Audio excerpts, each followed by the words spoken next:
ሁላችን የድርሻችን እንወጣ። ማናችንም ለማናችንም ተጠያቂ አይደለንም። እኔም ኃጢአተኛ ነኝ፣ እናንተም ኃጢአተኛ ናችሁ። ሁላችንም እግዚአብሔርን በድለናል፣ ቤተ ክርስቲያንን አሳዝነናል። እንዲህ እንድንሆን ሁላችንም ድርሻ አለን።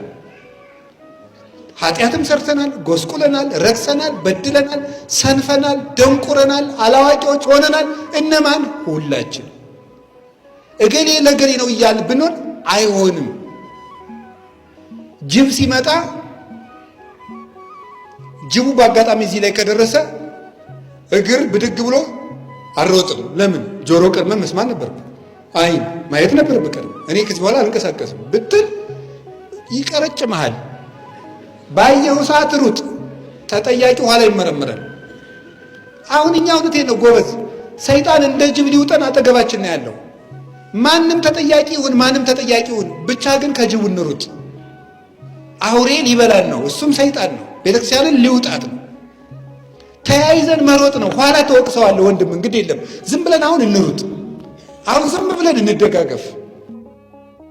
አንተ ነብር እየመጣ ጅብ እየመጣ እገሌ በቀደም የተሳደብከውን ነገር ረፍ አይባልም። መጀመሪያ ሩጥ፣ አምልጥ።